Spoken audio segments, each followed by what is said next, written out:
എഫേസർ 3-ാം അധ്യായത്തിന്റെ പ്രാർത്ഥനയുടെ 4-ാമത്തെ എപ്പിസോഡാണ്. അല്ലല്ല, ഞാൻ പറഞ്ഞത് ഇവിടെ ഞാൻ പറഞ്ഞതാ. അത് ഉൽപ്പത്തി 3:22-23.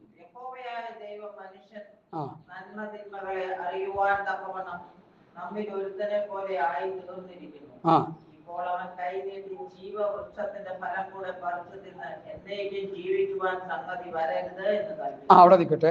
അതിന്റെ അർത്ഥം എന്താ അറിയുന്നവർക്ക് പറയാം, നമുക്ക് കുഴപ്പമൊന്നുമില്ല, നമ്മൾ ആരും വലിയ അറിവുള്ളവരൊന്നും. ഈ പഴം പറിച്ച് തിന്നരുത്. തിന്നു കഴിഞ്ഞാൽ എന്ത് പറ്റും? വീണ്ടെടുക്കാൻ പറ്റാത്ത അവസ്ഥയിൽ മനുഷ്യനായിത്തീരും. മനുഷ്യനെ വീണ്ടെടുക്കണമെങ്കിൽ അവൻ മനുഷ്യനായിട്ട് തന്നെ ജീവിക്കണം. മനസ്സിലായില്ലേ? ഈ പഴം പറിച്ച് തിന്നാൽ എന്തായിത്തീരും?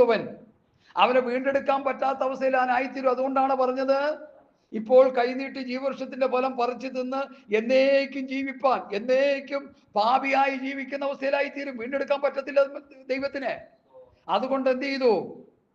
അവനെ എടുത്തിരുന്ന നിലത്ത് കൃഷി ചെയ്യേണ്ടതിന് യഹോവയായ ദൈവം അവനെ ഏദൻ തോട്ടത്തിൽ നിന്ന് പുറത്താക്കി. ഉൽപ്പത്തി പുസ്തകം നമ്മൾ പഠിക്കുമ്പോൾ തോട്ടം സൂക്ഷിപ്പാനും തോട്ടത്തിന്റെ സംരക്ഷണമൊക്കെ ചെയ്യാനായിട്ട് തോട്ടത്തിന്റെ അകത്താക്കി. ഇപ്പൊ പ്രമാണം ലംഘിച്ചു കഴിഞ്ഞപ്പോ എന്ത് പറ്റി? അടിച്ച് പുറത്താക്കി. ഇതാ ദൈവത്തിന്റെ സ്വഭാവം. ഇതാരും പ്രസംഗിക്കാറില്ല. അനുഗ്രഹം അനുഗ്രഹം, നന്മ നന്മ, വിടുതൽ വിടുതൽ. എന്ത് വിടുതൽ? പണ്ടൊരു ചെറുക്കൻ നിന്ന് പ്രസംഗിക്കുക, ദൈവം വിടുവിക്കുന്ന ദൈവം. ഇത് കേട്ട് കേട്ട് കേട്ട് നിന്ന് എന്നെപ്പോലൊരു വയസ്സൻ ചെന്നിട്ട് പറഞ്ഞ്, എൻ്റെ പൊന്നുമോനെ, ഈ വിടുതലിന്റെ പ്രസംഗം നിർത്തിയിട്ട് കർത്താവിന്റെ വരവിനുവേണ്ടി ഒരുങ്ങാൻ വല്ല മെസ്സേജ് വല്ലതും ഉണ്ടെങ്കിൽ പറയാൻ പറഞ്ഞു, അല്ലെങ്കിൽ ഇറങ്ങി പോകാൻ പറഞ്ഞു. ഞങ്ങൾ പറഞ്ഞു വല്ല കാര്യമുണ്ടോ? വിടുതൽ വിടുതൽ. ആദാമ്യ പാപനിമിത്തം നിത്യ നരകത്തിലേക്ക് പോകേണ്ട മാനവജാതിയെ ലോകത്തിന്റെ പാപത്തെ ചുമക്കുന്ന ദൈവത്തിന്റെ കുഞ്ഞാടായി ദൈവം വന്ന് എന്ത് ചെയ്തു? മാനവജാതിയെ മുഴുവൻ യേശു ക്രിസ്തുവിലൂടെ വിടുവിച്ചു. നരകത്തിൽ നിന്ന് വിടുവിച്ചു, ശാപത്തിൽ നിന്ന് വിടുവിച്ചു, ന്യായപ്രമാണത്തിന്റെ ശാപത്തിന്റെ കെട്ടിൽ നിന്ന് വിടുവിച്ചു, നിത്യമായ മരണത്തിൽ നിന്ന് വിടുവിച്ചു. ഇനിയിപ്പോ എന്ത് വിടുതല? ഇനി എന്ത് വിടുതലാന്നേ? അതാ പറയണ, ഈ കള്ളത്തരം പറഞ്ഞ് ആൾക്കാരെ പറ്റിക്കുക. അതങ്ങനെ ചെയ്യുക, ഇങ്ങനെ ചെയ്യും. ചില കൊച്ചു കുട്ടികളോട് പറയുന്ന പോലെ, മോനെ അങ്ങോട്ട് നോക്കരുത് കേട്ടാ, നോക്കിയാൽ എന്ത് പറ്റും? എന്താ ഈ പേടിപ്പെടുത്തുന്നതിന് പറയുന്ന കൊച്ചുകളോട് പറയുന്ന ഭാഷ എന്താ? രണ്ട് ഭാഷകളുണ്ടല്ലോ, മറന്നുപോയി. കോക്കായി വരും, കോക്കായി. ഉമ്മാക്കി കാണിക്കുക, ഉമ്മാക്കി കഥ കാണിക്കുക. കോക്കായി എന്ന് പറഞ്ഞ വല്ലതും ഉണ്ടോ? കോക്കായി വല്ലതും ഉണ്ട്? കൊച്ചുകളെ പേടിപ്പിക്കുക. കോക്കായി വരും, കോക്കായി വരും, അങ്ങോട്ട് പോവല്ലേ. സ്വത്രം സ്വത്രം. പാസ്റ്റർമാരെ പറഞ്ഞ് പേടിക്കുക വിശ്വാസികളെ. ഇത് കേട്ട് കഴിയുമ്പോൾ എന്ത് ചെയ്യുക? വേദോത്തം വായിക്കുകയില്ല, പ്രാർത്ഥിക്കുകയും ഇല്ലാത്ത വിശ്വാസികൾ ഇത് കേട്ട് പേടിച്ചങ്ങ് പോകുക. വചനം വായിച്ച് പഠിച്ച് അനുസരിച്ച് ജീവിച്ച ഏത് കോക്കായിയാ വരുന്നത്? Hallelujah, hallelujah. ഒരു പിശാചിന് നമ്മൾ ഒന്നും ചെയ്യാൻ കഴിയില്ല പ്രിയമുള്ളവരെ. നിരക്ഷിക്കപ്പെട്ട് സ്നാനപ്പെട്ട് പരിശുദ്ധാംശം പ്രാപിച്ച് വിശുദ്ധിയിൽ വേർപാടിൽ ജീവിക്കുന്ന ഒരു ദൈവവൈതലാണെങ്കിൽ നിന്നെ കണ്ട് പിശാച് ഓടിപ്പോണം. അല്ലാതെ നീ പിശാചിനെ കൊണ്ട് ഓടുകയല്ല ചെയ്യേണ്ടത്. ഞാൻ എൻ്റെ കണ്ണുകൊണ്ട് കണ്ടതാ. ഞാൻ ആളെയും പേരും പ്രസ്ഥാനമൊന്നും പറഞ്ഞ് ആക്ഷേപിക്കുന്നില്ല. ഞങ്ങളുടെ എറണാകുളം പട്ടണത്തിലെ ഇന്റർനാഷണൽ പാസ്റ്റർ ഇങ്ങനെ പ്രാർത്ഥിച്ചുകൊണ്ടിരിക്കുമ്പോൾ പിശാച് ഇങ്ങനെ ഇളകി. പിശാച് ഇളയപ്പോൾ പിശാച് അടുത്ത് വന്ന് പാസ്റ്ററിട്ട് അടിക്കുമ്പോൾ അപ്പോൾ പാസ്റ്റർ എന്ത് ചെയ്യുക? 4 ചുവട് വെച്ച് പുറകോട്ട് പോയില്ലെങ്കിൽ അടി ഉറപ്പ് പാസ്റ്ററിനെ അവിടെ പെട്ടിയിലാക്കേണ്ടി വരും. പിശാച് അടിച്ചിടും. കാരണം തരികയുടെ ഉസ്താദാ, പേര് പറയുന്നില്ലേ. അല്ല, ഞാനത് നോക്കിക്കൊണ്ടിരിക്കുക. ഇതെങ്ങനെ പറയാതിരിക്കും പാസ്റ്റർ? പറയാതിരിക്കാൻ നിവൃത്തിയില്ല. കൈ ഇങ്ങനെ ഇരിക്കുന്ന കൈ ഇവിടെ പറയാ, എല്ലാവരും നോക്കിക്കോണം. പുള്ളിയുടെ കൈ 1.5 കയ്യേ ഉള്ളൂ, നീളം കുറവാണ്. 3/4 അടിയോളം നീളം കുറവാണ്. ബഹുമാനപ്പെട്ട പാസ്റ്റർ പ്രാർത്ഥിക്കുമ്പോൾ കൈ നീണ്ടു വരാൻ പോകണം. എല്ലാവരും കണ്ണു തുറന്ന് കാണണം. അതാ കൈ നീണ്ടു വരുന്നു, കൈ നീണ്ടു വരുന്നു, കൈ നീണ്ടു വരുന്നു, കൈ നീണ്ടു.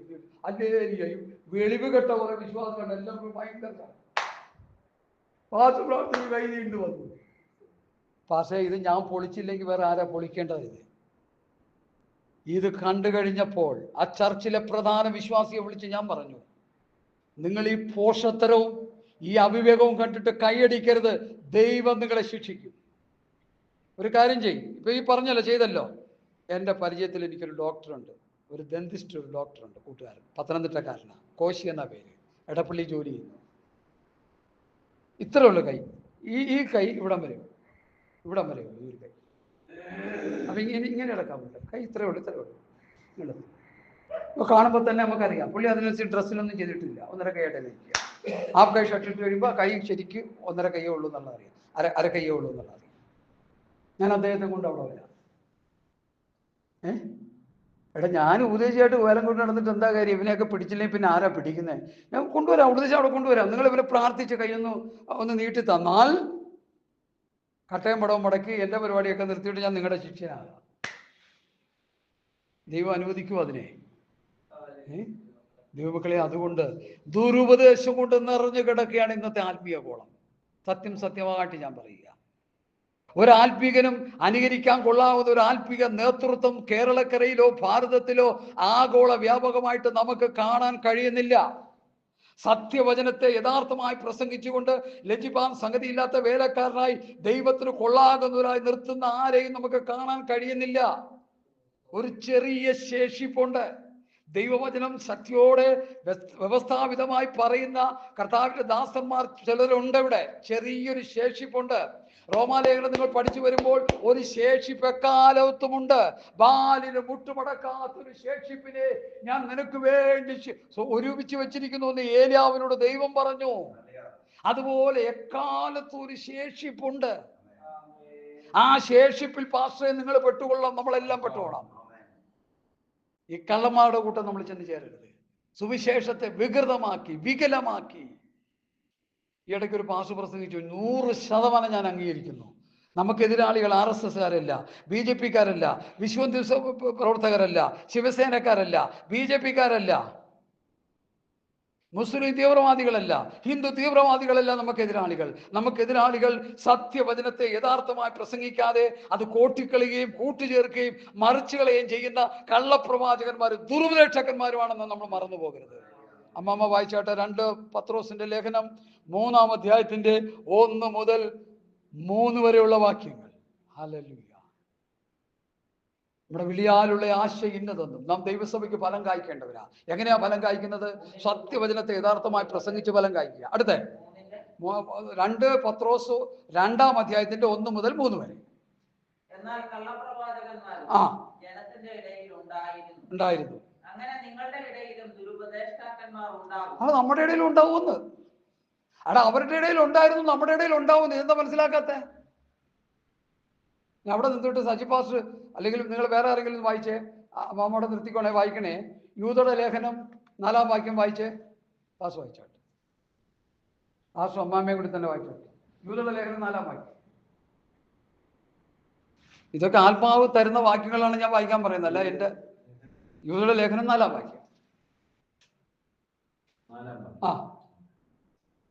നമ്മുടെ ദൈവത്തിന്റെ കൃപയെ ദുഷ്കാമവൃത്തിക്ക് ഹേതുവാക്കി ഏകനാഥനും നമ്മുടെ കർത്താവുമായ യേശുക്രിസ്തുവിനെ നിഷേധിക്കുന്ന അഭക്തരായ ചില മനുഷ്യർ നുഴഞ്ഞു വന്നിരിക്കുന്നു. യൂദ പറയുന്നു, പത്രോസ് പറയുന്നു.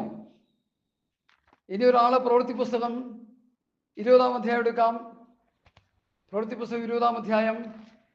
ഇതൊക്കെ നിങ്ങൾ വായിക്കുമ്പോൾ നിങ്ങളിത് നോട്ട് ചെയ്യുകയും കൂടി ചെയ്യണമെന്ന് ദൈവത്തിന്റെ നാമത്തിൽ ഞാൻ നിങ്ങളെ ഓർപ്പിക്കാം. പ്രവൃത്തി 20-ാം അധ്യായം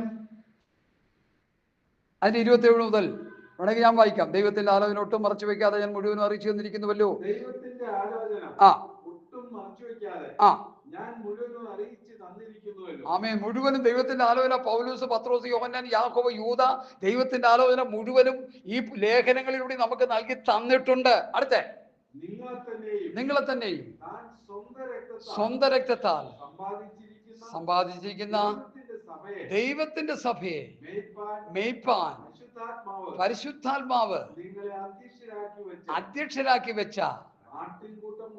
ആട്ടുംകൂട്ടൻ മുഴുവനെയും സൂക്ഷിച്ചു കൊള്ളുവിൻ. അടുത്ത്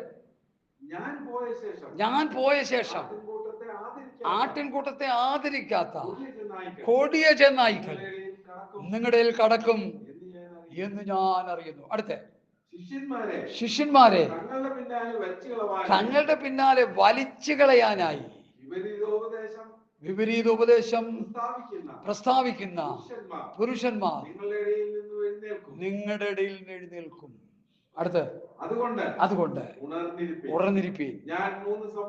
ഞാൻ 3 സംവത്സരം രാപ്പകൽ ഇടവിടാതെ കണ്ണുനീർ വാർത്തുകൊണ്ട് ഓരോരുത്തരെ ബുദ്ധി പറഞ്ഞു തന്നത് ഓർത്തുകൊള്ളുവിൻ. അടുത്ത്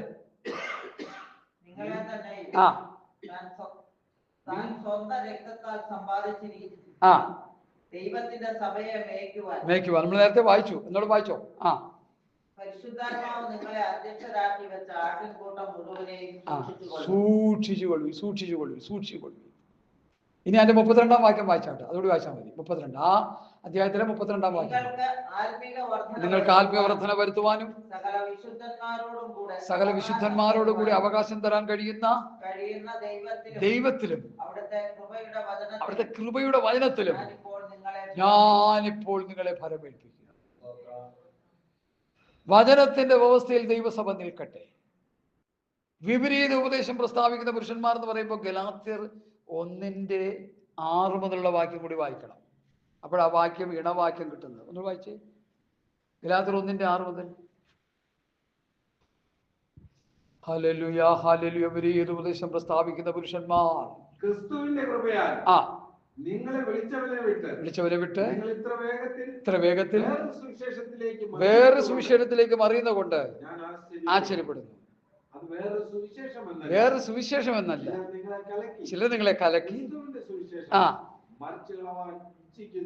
ക്രിസ്തുവിന്റെ സുവിശേഷം മറിച്ചു കളയുന്നു. മറ്റൊരു സുവിശേഷം, മറ്റൊരു ആത്മാവ്, മറ്റൊരു ക്രിസ്തു. അടുത്ത് എന്നാൽ ഞങ്ങൾ നിങ്ങളോട് അറിയിച്ചതിന് വിപരീതമായി ഞങ്ങളാകട്ടെ സ്വർഗത്തിൽ നിന്നൊരു ദൂതനാകട്ടെ നിങ്ങളോട് സുവിശേഷം അറിയിച്ചാൽ ശപിക്കപ്പെട്ടവൻ. മനസ്സിലായോ?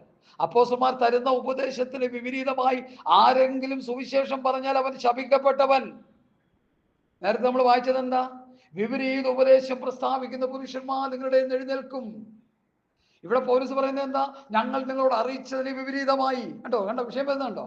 ഞങ്ങൾ നിങ്ങളോട് അറിയിച്ചതിന്, അപ്പോസ്തലന്മാർ തന്നിരിക്കുന്ന ഉപദേശത്തിന് വിപരീതമായി ഏത് മഹാൻ വന്ന് ഇവിടെ പ്രസംഗിച്ചാലും, ഏത് അമേരിക്കക്കാരനാണെങ്കിലും, ഏത് ലണ്ടൻകാരനാണെങ്കിലും, ഏത് രാജ്യക്കാരനും ഭാഷക്കാരനും ഗോത്രക്കാരനും വംശക്കാരനും വന്ന് നമ്മുടെ ഇവിടെ പ്രസംഗിച്ചാൽ അവൻ ശപിക്കപ്പെട്ടവൻ.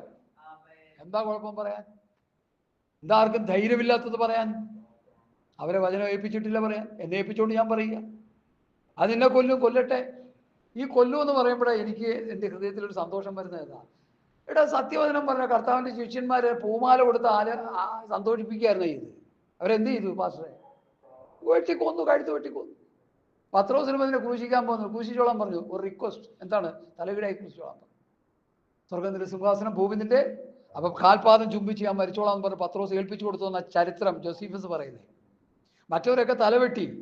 2 തിമോഥെയോസിന്റെ ലേഖനം, നല്ലപോർ വെറുതെ ഓട്ടം തികച്ച് വിശ്വാസം കാത്തു ഇനി നീതിയുടെ കരയുടെ എനിക്കായി വെച്ചിരിക്കുന്നു, എനിക്ക് മാത്രമല്ല അവന്റെ പ്രത്യക്ഷതയിൽ പ്രിയവെച്ച ഏവർക്കും ലഭിക്കുമെന്ന് പൗലോസ് തിമോഥെയോസിന്, അരുമശിഷ്യനായ തിമോഥെയോസിന് ലേഖനം എഴുതി ഉപദേശ സത്യങ്ങളൊക്കെ നന്നായി ഭംഗിയായി പഠിപ്പിച്ച് അവസാനം ഓട്ടം തികച്ചു എന്ന് പറഞ്ഞ് ആ ലേഖനം എഴുതി ചില ദിവസങ്ങൾ കഴിഞ്ഞപ്പോൾ റോമൻ സാമ്രാജ്യത്തിന്റെ വാള് പൗലോസിന്റെ തലയ്ക്ക് വീശിയെന്നാണ് ചരിത്രം.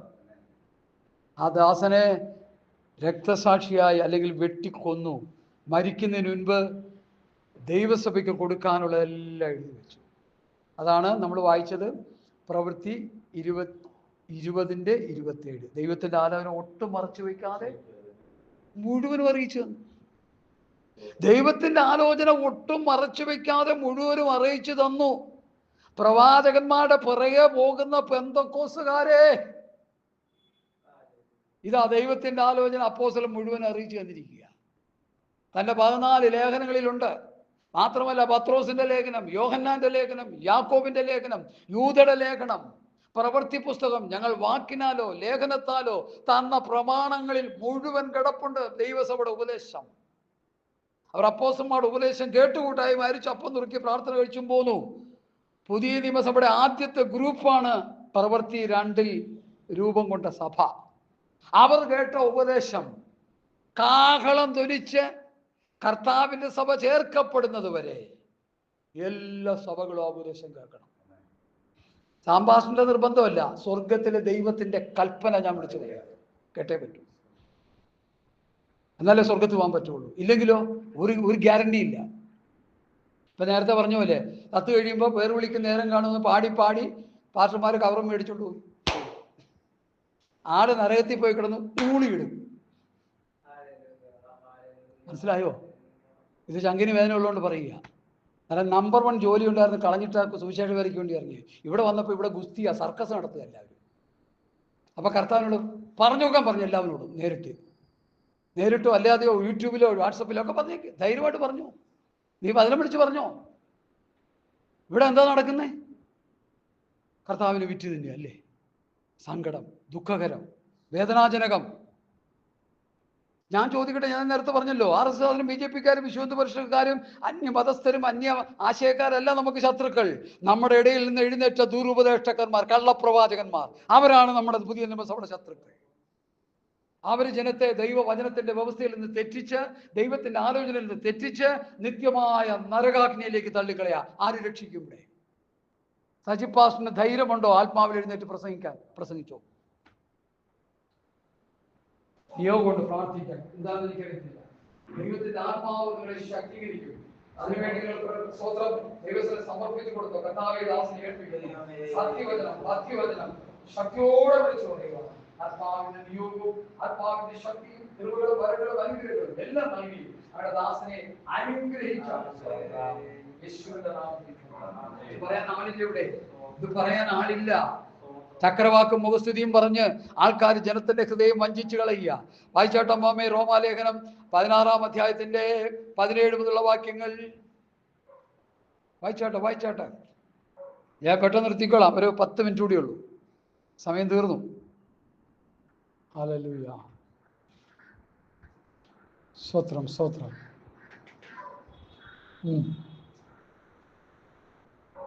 സഹോദരന്മാരെ, നിങ്ങൾ പഠിച്ച ഉപദേശത്തിന് വിപരീതമായ ദ്വന്ദ്വപക്ഷങ്ങളെ ഇടർച്ചകളെ ഉണ്ടാക്കുന്നവരെ സൂക്ഷിച്ചു കൊള്ളണമെന്ന് ഞാൻ നിങ്ങളെ പ്രബോധിപ്പിക്കും. സൂക്ഷിച്ചോളവരെ.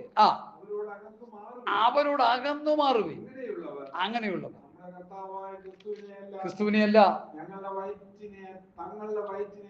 തങ്ങളുടെ വയറ്റിനെ അത്രേ സേവിക്കുന്നത്. ചക്രവാക്കും മുഖസ്തുതിയും പറഞ്ഞു ചെയ്യുന്നു. കണ്ടോ? സാധുക്കളുടെ ഹൃദയം വഞ്ചിച്ചു കളയുക. 1 കൊരിന്ത്യർ 5-ാം അധ്യായത്തിൽ ഒരു വിഷയം കിടപ്പുണ്ട്. ദുർനടപ്പുകാരുടെ സംസർഗം അരുത് എന്ന് ഞാൻ നിങ്ങൾക്ക് ലേഖനങ്ങൾ എഴുതിയിട്ടുണ്ടല്ലോ. അത് ഈ ലോകത്തിലെ ദുർനടപ്പുകാരോടോ അത്യാഗ്രഹികളോടോ പിടിച്ചുപറിക്കാരോടോ വിഗ്രഹാദികളോടോ അല്ലത് എന്നല്ലല്ലോ. അങ്ങനെയെങ്കിൽ നിങ്ങൾ ലോകം വിട്ടു പോകേണ്ടി വരും. എന്നാൽ സഹോദരൻ എന്ന പേർപ്പെട്ട ഒരുത്തൻ ദുർനടപ്പുകാരനോ അത്യാഗ്രഹിയോ വിഗ്രഹാരാധിയോ വാവിഷ്ണക്കാരനോ മദ്യപനോ പിടിച്ചുപറിക്കാരനോ ആകുന്നു എങ്കിൽ അവനോട് സംസർഗം അരുത്. അങ്ങനെയുള്ളവരോടുകൂടി ഭക്ഷണം കഴിക്കുക പോലും അരുതെന്നത്രേ ഞാൻ നിങ്ങൾക്ക് എഴുതിയത്. പുറത്തുള്ളവരെ വിധിപ്പാൻ എനിക്കെന്ത് കാര്യം? നിങ്ങൾ അകത്തുള്ളവരെയല്ലോ വിധിക്കേണ്ടത്. പുറത്തുള്ളവരെ ദൈവം വിധിക്കുന്നു. ആ ദുഷ്ടനെ നിങ്ങളുടെ ഇടയിൽ നീക്കിക്കളവീൻ. അമാതൃകയായിട്ട് ജീവിക്കുന്നവനെ ദുഷ്ടനായിട്ടാണ് ലേഖനം വെളിപ്പെടുത്തുന്നത്. പൗലോസിന്റെ ഉപദേശം. ഇനി തെസ്സലോനിക്ക ലേഖനത്തിൽ ഘനമായൊരു ഉപദേശമുണ്ട്. സ്തോത്രം. അതുകൂടി ഞങ്ങളെ വായിച്ച് കേൾപ്പിക്കാം. ഹല്ലേലൂയ. സഹോദരന്മാരെ, 2 തെസ്സലോനിക്ക ലേഖനം 3-ന്റെ 6-ാമത്തെ വാക്യം. സഹോദരന്മാരെ, ഞങ്ങളോട് പ്രാപിച്ച പ്രമാണം വിട്ട് ക്രമം കെട്ട് നടക്കുന്ന ഏത് സഹോദരനോടും അകന്നു മാറുവീൻ. അകന്നു കൊള്ളണമെന്ന് മതി. ആജ്ഞാപിക്കും. കമാൻഡർ ആജ്ഞാപിക്കുക. നേരത്തെ വായിച്ച പത്രോസിന്റെ 2-ാം ലേഖനം 3-ാം അധ്യായത്തിന്റെ 1-ാം വാക്യം വായിച്ചോളൂ. 2, 3 കൂടി ഒന്ന് വായിച്ചാട്ടെ ആന്റി. പത്രോസിന്റെ 2-ാം ലേഖനം 3-ാം അധ്യായത്തിന്റെ അതുകൂടി വായിച്ചിട്ട് ലേഖനത്തിലേക്ക് തിരിച്ചു വന്ന് നമുക്ക് ഈ 1-ാമത്തെ പ്രാർത്ഥന നിർത്തണമെന്നാണ് കർത്താവിൽ ആഗ്രഹിക്കുന്നത്.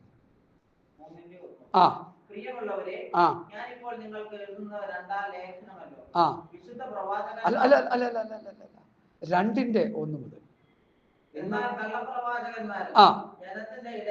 ഉണ്ടായിരുന്നു. അവരുടെ ഇടയിൽ ഉണ്ടായിരുന്നു, നമ്മുടെ ഇടയിൽ ഉണ്ടാകുന്ന പൗലോസ് മുന്നറിയിപ്പ് തന്ന അല്ല, പത്രോസ് മുന്നറിയിപ്പ് തരികയാണ് നമുക്ക്. അടുത്ത വചനങ്ങളെ നുരയിച്ച് ഞങ്ങളെ വിലയ്ക്ക് വാങ്ങിയ നാഥനെ തള്ളിപ്പറഞ്ഞ് തങ്ങൾക്ക് തന്നെ ശീഘ്രനാശം വരുത്തും. അവരുടെ ദുഷ്കാമ പ്രവൃത്തികളെ പലരും അനുകരിക്കും.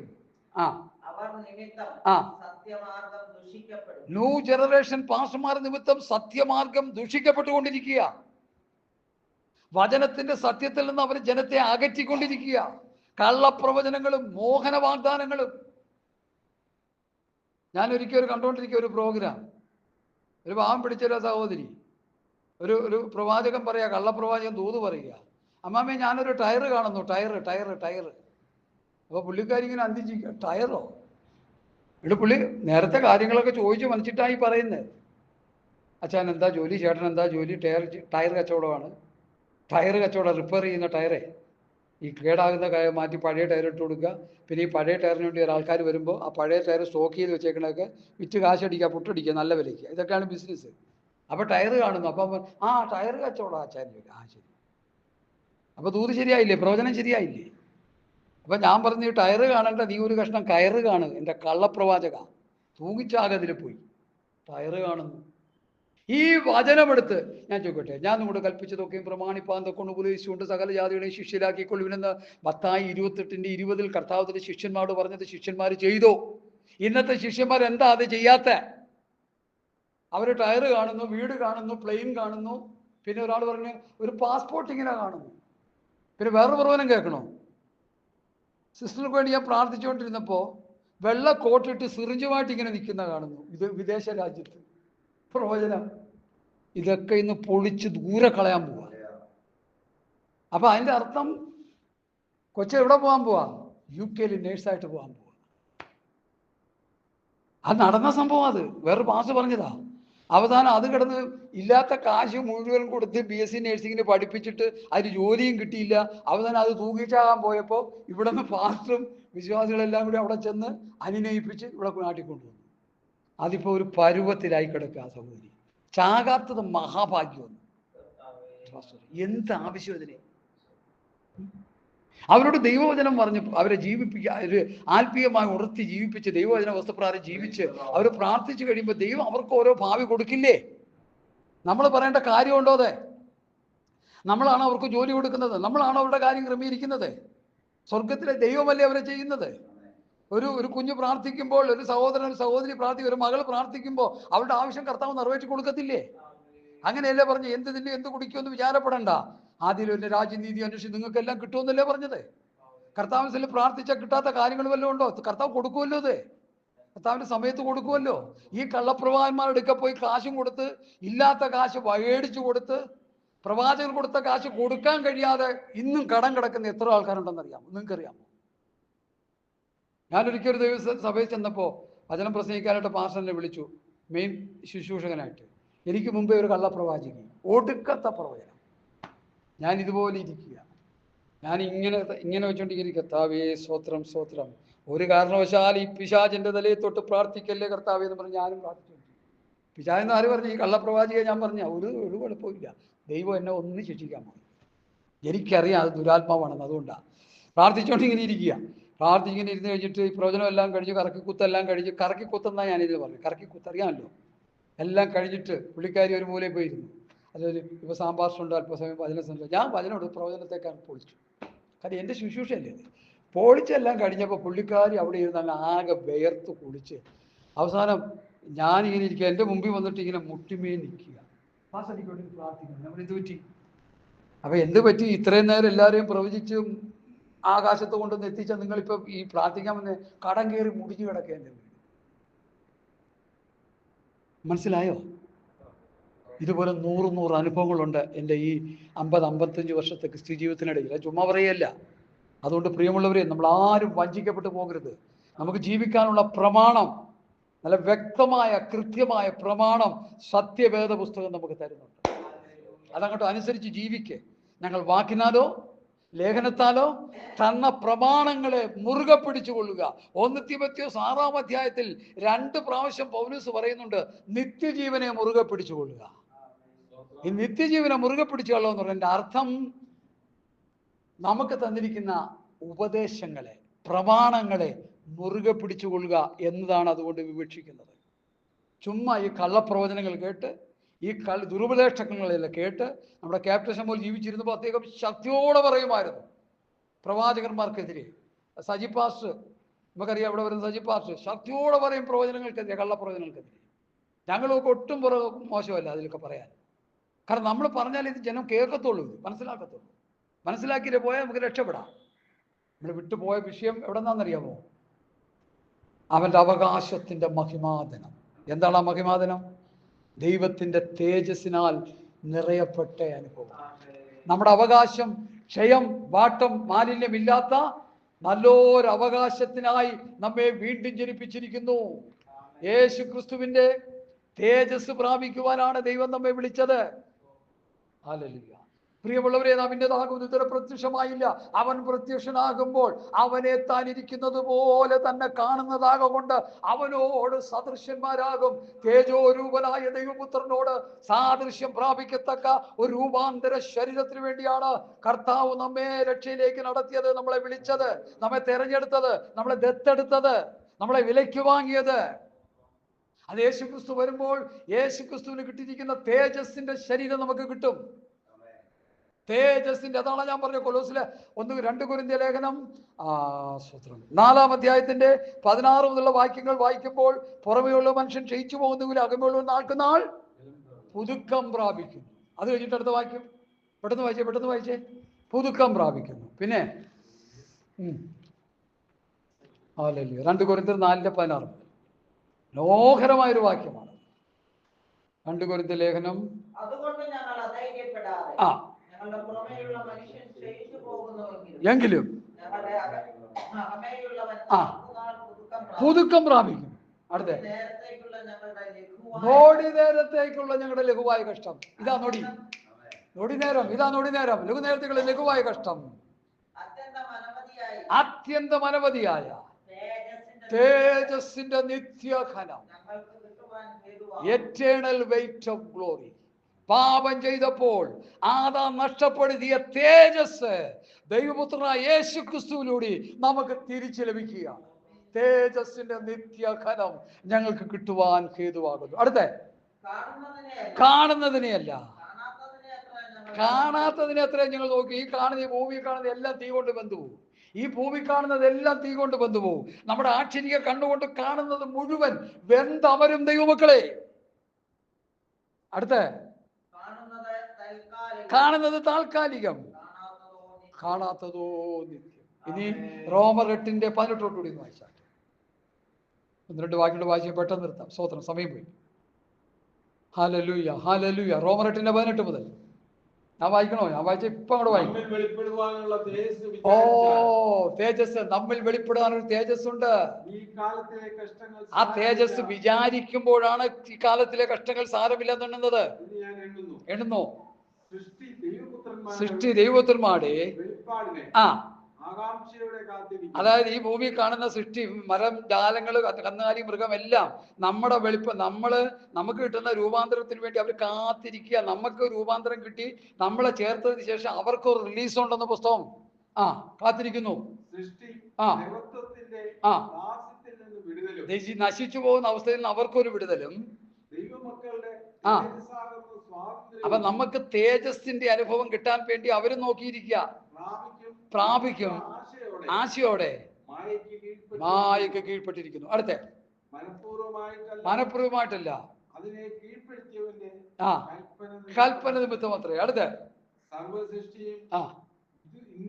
ഇന്ന് വരെ ഒരുപോലെ ഞരങ്ങി ഈറ്റുനോടിരിക്കുന്നു എന്ന് നാം അറിയുന്നുവല്ലോ. അടുത്ത ഈ വാക്യം മറന്നുപോലെ, ഈ വാക്യം മറ്റെല്ലാ വാക്യം മറന്നാലും ആത്മാവെന്ന ആദ്യദാനം ലഭിച്ചിരിക്കുന്ന നാമും നമ്മുടെ ശരീരത്തിന്റെ വീണ്ടെടുപ്പായ പുത്രത്വത്തിന് കാത്തുകൊണ്ട് ഊയിഞ്ഞരക്കൊണ്ടോ സഹോദരങ്ങളെ.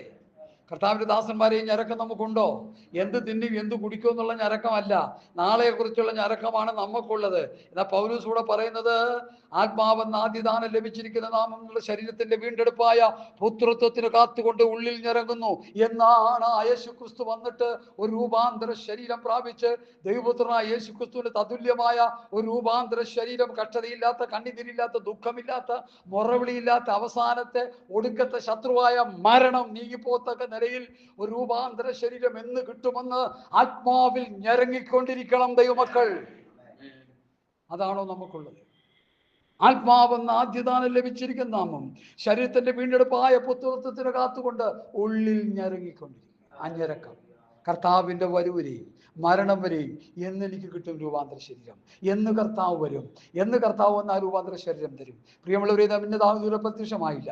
അവൻ പ്രത്യക്ഷനാകുമ്പോൾ, 1 യോഹന്നാൻ 3:2-3, അവൻ പ്രത്യക്ഷനാകുമ്പോൾ അവനെ താനിരിക്കുന്നത് പോലെ തന്നെ കാണുന്നതുകൊണ്ട് അവനോട് സദൃശന്മാരാകും. ഇതാണ് നമ്മുടെ പ്രത്യാശ.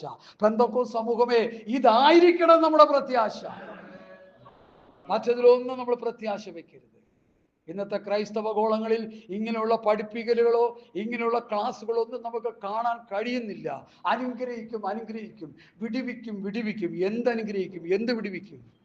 അനുഗ്രഹിച്ചു കഴിഞ്ഞെന്ന്. എഫേസ്യർ 1:3 സ്വർഗത്തിലെ സകല ആത്മീയ അനുഗ്രഹത്താൽ ക്രിസ്തുയേശുവിൽ നമ്മെ അനുഗ്രഹിച്ചിരിക്കുന്ന പിതാവാം ദൈവം വാഴ്ത്തപ്പെട്ടു.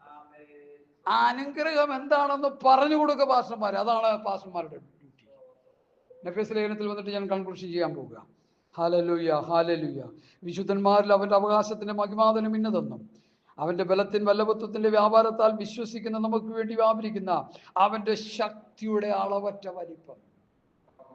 പരിശുദ്ധാത്മാവിന്റെ ശക്തിയുടെ അളവറ്റ വലിപ്പം ഇന്നതെന്ന് നിങ്ങൾ അറിയേണ്ടതിന് പ്രാർത്ഥിക്കുന്നു. എഫേസിലെ വിശ്വാസികൾക്ക് എന്തുണ്ടാകണം? പരിശുദ്ധാത്മാവിന്റെ അത്യന്ത ശക്തിയിലുണ്ടാകണം. കർത്താവിന്റെ ഗ്രേറ്റ് കമ്മീഷൻ, അവസാനത്തെ കൽപ്പന, നിങ്ങൾ ശക്തി ലഭിച്ചിട്ട് യെരുശലേമിലും യഹൂദിയയിലും ശമര്യയിലും ഭൂമിയുടെ അറ്റത്തോളം എൻ്റെ സാക്ഷികളാണ്. അതാണ് ഗ്രേറ്റ് കമ്മീഷൻ. സുവിശേഷ വേല ചെയ്യാൻ കോടികളല്ല വേണ്ടത്, അല്പശക്തിയാണ്. 94 ഒരിക്കൽ വരുന്നോണ്ട് പറഞ്ഞു, സുവിശേഷ വേല ചെയ്യാൻ എനിക്ക് പണമല്ല വേണ്ടത്, എനിക്ക് ശക്തിയാണ്. അപ്പൊ ഞങ്ങൾ ഈ ഡ്രൈവിംഗ് ലൈസൻസിന് വേണ്ടി ഈ ലേണേഴ്സ് പഠിച്ചുകൊണ്ടിരിക്കുമല്ലോ, നമുക്ക് പറഞ്ഞാൽ അറിയാമായിരിക്കും. പഠിപ്പിച്ചിട്ടുണ്ടോ സ്കൂളിൽ? തൊട്ടടുത്ത് ഞങ്ങൾ സ്റ്റിയറിംഗ് പിടിച്ചുകൊണ്ടിരിക്കും. ആ ഇരിപ്പ് വെറുതെ ഉള്ള ഇരിപ്പാണ്. കൺട്രോൾ മുഴുവൻ ആശാൻ്റെ കയ്യിലാണ്. ഡബിൾ ക്ലച്ചും ഡബിൾ ബ്രേക്കും പുള്ളിയുടെ കയ്യിലായിരിക്കുന്നത്. നമ്മൾ ക്ലച്ച് ചവിട്ടിയില്ലെങ്കിൽ പുള്ളി ഔട്ട്, അല്ലെങ്കിൽ വണ്ടി വല്ലവൻ്റെ മണ്ടയ്ക്ക് പോയി കയറും.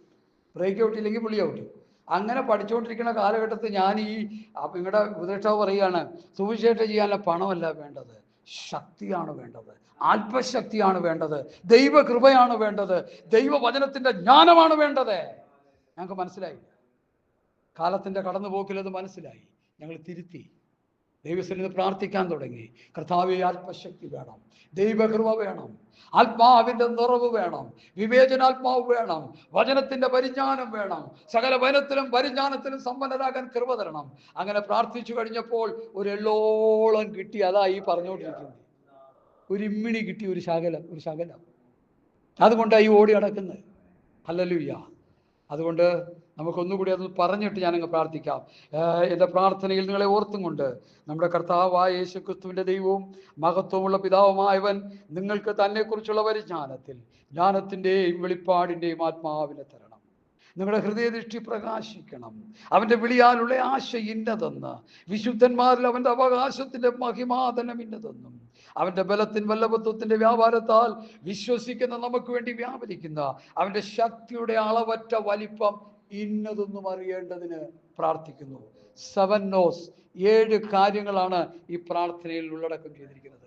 അതുകൊണ്ട് എന്നെ കേൾക്കുന്ന ബഹുമാനപ്പെട്ട പാസ്റ്റർമാരെ, സുവിശേഷ വേല ചെയ്യുന്നവരെ, കർത്താവിൻ്റെ ദാസന്മാരെ, സഭാവ്യത്യാസമില്ലാതെ ഞാൻ എല്ലാവരോടും പറയുന്നു, ദൈവത്തെ ഓർത്ത് നിങ്ങൾ നിങ്ങളുടെ വിശ്വാസികളെ ഈ പ്രാർത്ഥന ദൈവസന്നിധിയിൽ പ്രാർത്ഥിക്കൂ. അവർക്ക് വേണ്ടി അവർ ആത്മീകമായി അഭിവൃദ്ധിപ്പെടട്ടെ, അവർ ആത്മീയ അനുഗ്രഹത്താൽ നിറയപ്പെടട്ടെ, അവർ കർത്താവിൻ്റെ വരവിന് വേണ്ടി ഒരുങ്ങട്ടെ, അവർ ആത്മശക്തിയുള്ളവരായി മാറട്ടെ, അവർ ദൈവത്തെക്കുറിച്ചുള്ള പരിജ്ഞാനത്തിലും വിവേകത്തിലും വർദ്ധിച്ചു വരട്ടെ, അവർ ആത്മശക്തിയുള്ളവരായി തീരട്ടെ, അവർ ദൈവകൃപയുള്ളവരായി തീരട്ടെ. ചെയ്യട്ടെ. അങ്ങനെ നിത്യതയിൽ കാണുവാൻ ഇടയാകട്ടെ. അല്ലാതെ എങ്ങനെയും പോയിട്ട് മരിച്ചു കഴിഞ്ഞിട്ട് കുറെ പാട്ട് പാടി സ്വർഗത്തിൽ എത്തിക്കാമെന്ന് ആരെങ്കിലും ചിന്തിച്ചാൽ നടക്കില്ലാതെ. പാട്ട് പാടുമ്പോ ഫാനിന്റെ അവിടെ ചെന്ന് മുട്ടുവെന്നും പറഞ്ഞ ആൾക്ക് സഹോദരന്മാരെന്നെ പിടിച്ചിട്ടുണ്ട്. അത്ര ചാടിക്കൊണ്ടിരുന്ന ഞാനാ. ഈ കള്ളം പ്രവാചകന്മാരും ദുർവേഷന്മാരും വന്ന് നമ്മൾ അങ്ങനെ ചാടിച്ചൊരു കാലഘട്ടമുണ്ടായിരുന്നു. ഒന്നും അറിയത്തില്ല, വചനത്തിന്റെ ABCD അറിയത്തില്ല. ദാഹമുണ്ട്, വചനത്തിന് വേണ്ടി ദാഹമുണ്ട്. അപ്പത്തിനായിട്ടുള്ള വിശപ്പല്ല, വെള്ളത്തിനായിട്ടുള്ള ദാഹം എന്ന് പറഞ്ഞ പോലെ വലിയ ദാഹമുണ്ടായിരുന്നു. പക്ഷേ കർത്താവ് ആ ദാഹം കണ്ട്, ദാഹിക്കുന്നവൻ എൻ്റെ അടുക്കൽ വന്ന് കുടിക്കട്ടെ എന്ന് കർത്താവ് പറഞ്ഞതുപോലെ കർത്താവിൽ നിന്ന് വചനങ്ങൾ കുടിക്കാനിടയായി, ആത്മീയ ആഹാരം ഭക്ഷിക്കാനിടയായി, പരിശുദ്ധാത്മാവിനെ പാനം ചെയ്യാനിടയായി. അപ്പോൾ കാര്യങ്ങളുടെ ഒരു വ്യക്തമായ രൂപരേഖ ഹൃദയത്തിൽ കർത്താവ് തന്നു. അതാണ് ഈ പ്രസംഗിച്ചുകൊണ്ടിരിക്കുന്നത്. കണ്ണുകളടയ്ക്കാൻ നമുക്ക് പ്രാർത്ഥിക്കാം. പൗലോസിന്റെ പ്രാർത്ഥന നമ്മുടെ ജീവിതത്തിൽ അനുഗ്രഹമായി തീരട്ടെ. എല്ലാ കണ്ണുകളും അടച്ചാട്ടെ. Hallelujah, hallelujah. ഏൽപ്പിച്ചു കൊടുത്തൊന്ന് സ്വോത്രം ചെയ്താട്ടെ.